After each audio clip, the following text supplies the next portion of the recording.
এই ব্রাদার ইসলাম, আজকে আমি চুরি করি, তা দেখার কোনো মানুষ নেই। আজকে আমি বেঈমানি করেছি, তার জন্য আমাকে রাস্তায় অপমান হতে হয় না। আজকে আমি শয়তানি করেছি, তার জন্য আমাকে রাস্তায় অপমান হতে হয় না। আজকে আমি জেনা করেছি, আমাকে বিচারে দাঁড় হতে হয় না, কারণ কেউ দেখতে পায়নি। কিন্তু এমন একটা দিন আসবে, এমন একটা সময় আসবে, যেই দিন মহান রব্বুল আলামিন আল্লাহ তাবারক ওয়া তাআলা সেই দিন বলবেন, ওয়ামতাজুল ইয়াউমা আইয়ুহাল মুজরিমুন, এই অপরাধীরা এক লাইনে দাঁড় হয়ে যাও। কোন দিন সেটা? সেটা কিয়ামতের দিন। কিয়ামতের দিন আল্লাহ পাক বলবেন, এই অপরাধীরা এক লাইনে দাঁড় হয়ে যাও।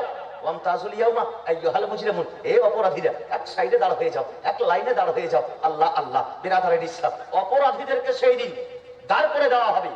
সবাই দেখবে মাথার চোখ দিয়ে, এই লোকটা অপরাধ করেছে, এই লোকটা জেনা করেছে, এই লোকটা সুদ খেয়েছে, এই লোকটা ঘুষ খেয়েছে, এই লোকটা রাহাজানি করেছে, এই লোকটা জুয়া করছিল, এই লোকটা গাঁজা করছিল, এই লোকটা গীবত করছিল, এই লোকটা চুগল করছিল। কাল কিয়ামতের ময়দানে দাঁড় হতে হবে আপনাকে। এই ব্রাদারের ইসলাম, আমার রাসূল করিম সাল্লাল্লাহু আলাইহি সাল্লাম বলছেন, আকায়ে নামদার, নবীর ভালোবাসা দেখেন। আল্লাহ বান্দাদেরকে কতটা ভালোবাসে, সুবহানাল্লাহ। বান্দার যদি একটা বাহানা পেয়ে নেয়, কি পেয়ে নেয়? একটা নেকির একটা শুধু বাহানা পেয়ে নেয়, তো আল্লাহ পাক তাকে ক্ষমা করার জন্য প্রস্তুত। আল্লাহ ক্ষমা করার জন্য প্রস্তুত, শুধু একটা যদি বাহানা পেয়ে নেয়। আল্লাহু আকবার।